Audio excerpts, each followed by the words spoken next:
भारत के इतिहास में कई ऐसे वीर हुए जिन्होंने अपनी मातृभूमि के लिए सब कुछ दांव पर लगा दिया। लेकिन दुख की बात यह है कि उनमें से कई नाम आज इतिहास की किताबों में दब कर रह गए हैं। आज की कहानी एक ऐसे योद्धा की है जिसने भारत के उत्तर पूर्व को मुगलों के कब्जे में जाने से बचाया। एक ऐसा सेनापति जिसके लिए देश सबसे पहला था। उसका नाम था लचित बोरफुकन। यह सिर्फ एक योद्धा नहीं था, वह असम की आत्मा था। कौन थे लचित बोरफुकन? 17वीं सदी का भारत। एक तरफ मुगल साम्राज्य लगातार फैल रहा था। दिल्ली से लेकर दक्कन तक हर जगह मुगलों का दबदबा बढ़ता जा रहा था। लेकिन भारत के उत्तर पूर्व में एक ऐसा राज्य था जो मुगलों के सामने झुकने को तैयार नहीं था। वो था अहोम साम्राज्य। अहोम साम्राज्य लगभग 600 साल तक असम पर राज करता रहा और इसी साम्राज्य में जन्म हुआ लचित बोरफुकन का। उनके पिता अहोम दरबार में बड़े अधिकारी थे। बचपन से ही लचित को युद्ध, राजनीति और रणनीति की शिक्षा मिली। लेकिन उन्हें महान बनाने वाली चीज सिर्फ उनकी ट्रेनिंग नहीं थी, बल्कि उनका देश प्रेम था। उस समय मुगल सम्राट था औरंगजेब। औरंगजेब पूरे भारत पर अपना नियंत्रण चाहता था। असम उसके लिए सिर्फ एक राज्य नहीं था, बल्कि एक रणनीतिक दरवाजा था। अगर मुगल असम जीत लेते तो पूरा उत्तर पूर्व उनके नियंत्रण में आ सकता था। मुगलों ने कई बार असम पर हमला किया। कुछ लड़ाइयों में उन्हें सफलता भी मिली, लेकिन फिर आया वो इंसान जिसने इतिहास बदल दिया।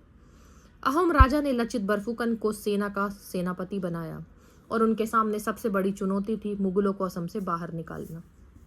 लचित जानते थे कि मुगलों की सेना बहुत बड़ी थी।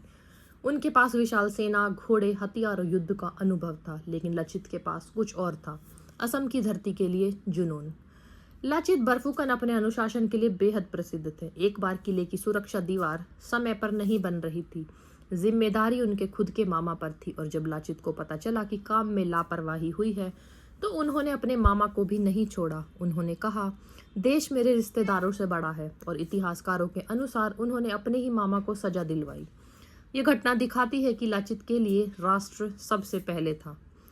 अब आता है वह पल जिसने लचित बोरफुकन को अमर बना दिया। साल 1671 मुगलों ने असम पर बहुत बड़ा हमला किया। Battle of Saraighat. मुगल सेना का नेतृत्व कर रहा था राजपूत सेनापति राजा राम सिंह। मुगलों की सेना संख्या में बहुत बड़ी थी, लेकिन समस्या यह थी कि असम की सबसे बड़ी ताकत थी ब्रह्मपुत्र नदी।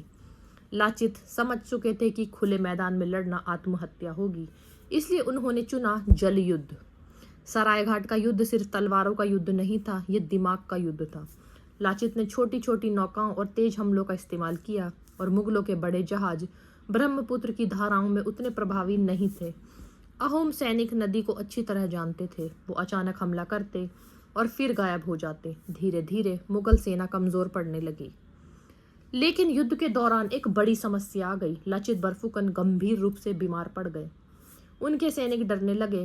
कुछ लोग पीछे हटने की सोचने लगे। तभी लचित अपने बिस्तर से उठे। उन्होंने नाव में बैठकर सैनिकों से कहा, अगर तुम लोग पीछे हटोगे तो असम खत्म हो जाएगा। उनकी आवाज में ऐसा जोश था कि सैनिकों में फिर से आग भर गई।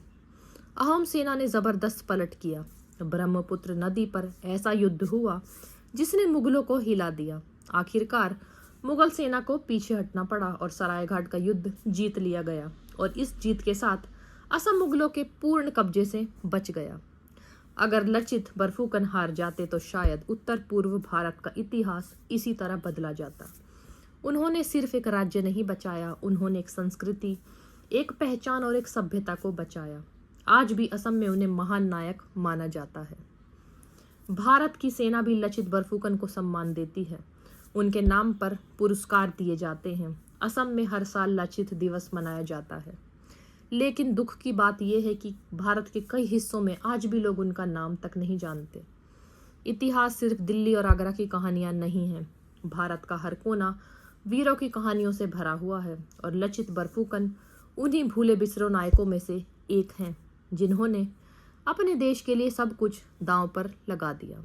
तो अगली बार जब कोई पूछे कि भारत का सबसे अंडररेटेड वॉरियर कौन था, तो एक नाम जरूर याद रखना, लचित बोरफुकन।